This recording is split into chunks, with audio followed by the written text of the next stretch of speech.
दोस्तों, आज हम बात करने वाले हैं साल 2026 की सबसे चर्चित और झकझोर देने वाली वेब सीरीज चिरैया के बारे में, जिसकी कहानी लखनऊ के एक रसूखदार ब्राह्मण परिवार के इर्द गिर्द बुनी गई है। कहानी की शुरुआत में हमें कमलेश नाम की एक बेहद निडर और जांबाज महिला दिखाई जाती है, जो अपने देवर अरुण को कुछ गुंडों से बचाने के लिए अपनी जान की बाजी लगा देती है। कमलेश अरुण को अपने देवर से बढ़कर अपना बेटा मानती है और उसकी हर खुशी के लिए कुछ भी करने को तैयार है। इसी बीच अरुण के लिए पूजा का रिश्ता आता है। पूजा, जो एक पढ़ी लिखी, आधुनिक और अपनी बात बेबाकी से रखने वाली लड़की है। शुरुआत में कमलेश और पूजा के बीच तब कड़वाहट आती है जब कमलेश उसे एक LGBTQ+ अधिकारों की रैली में देख लेती है। कमलेश के पुराने ख्यालात और पूजा की नई सोच के बीच यहाँ एक बड़ी दीवार खड़ी हो जाती है। लेकिन अरुण की जिद और पूजा के माफी मांग लेने के बाद दोनों की शादी बड़े धूमधाम से पक्की कर दी जाती है। लेकिन असली कहानी तो शादी के बाद शुरू होती है, जहां रिश्तों का एक खौफनाक चेहरा सामने आता है। शादी की पहली ही रात पूजा की तबीयत बहुत खराब होती है। वो अरुण से विनती करती है कि आज उसे अकेला छोड़ दिया जाए, लेकिन अरुण उसकी एक नहीं सुनता।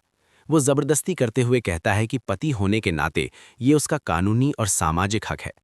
यहाँ अरुण का वो मासूम चेहरा उतर जाता है और एक हैवान सामने आता है।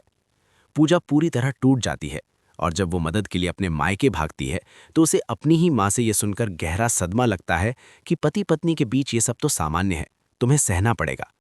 बेबस होकर पूजा वापस आती है, लेकिन इस बार वो अपनी भाभी कमलेश को सारा सच बता देती है कि कैसे अरुण ने उसके साथ ज्यादती की और कैसे उसे अपनी शुद्धता और पीरियड साबित करने के लिए खुद को ब्लेड से काटना पड़ा। ये सुनते ही कमलेश की ममता एक न्याय की मशाल में बदल जाती है। वो अपने ही परिवार, अपने ससुर और समाज के रसूखदार लोगों के खिलाफ खड़ी हो जाती है। जब परिवार के बड़े लोग इसे घर की बात कहकर दबाना चाहते हैं, तो कमलेश फैसला करती है कि वो इस अन्याय को नहीं सहेगी।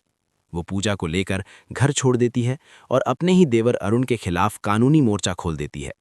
यह कहानी हमें समाज की उस कड़वी सच्चाई से रूबरू कराती है, जहां मैरिटल रेप, वैवाहिक बलात्कार के खिलाफ आज भी कोई ठोस कानून नहीं है, जिसके कारण कमलेश को मजबूरन दहेज उत्पीड़न का केस करना पड़ता है। कहानी के क्लाइमैक्स में एक भरे समाज और कथा के आयोजन के बीच कमलेश और पूजा साहस जुटाकर सबके सामने अरुण की असलियत का पर्दाफाश करती हैं। जब अरुण फिर से पूजा पर हाथ उठाने की कोशिश करता है, तो कमलेश उसे एक जोरदार थप्पड़ जड़ती है और ये ऐलान करती है कि आज से अरुण का इस घर की किसी भी औरत से कोई रिश्ता नहीं है।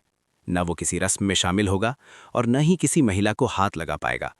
अंत में अरुण अपनी गलती का एहसास होने पर पूजा के पैरों में गिरकर गिड़गिड़ाता है और माफी मांगता है, लेकिन पूजा उसे माफ नहीं करती।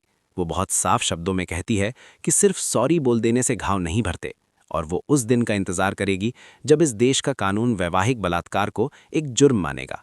दोस्तों, ये सीरीज हमें सोचने पर मजबूर करती है कि क्या वाकई एक औरत की मर्जी और उसकी सहमति, कंसेंट, शादी के बाद खत्म हो जाती है? आपको क्या लगता है?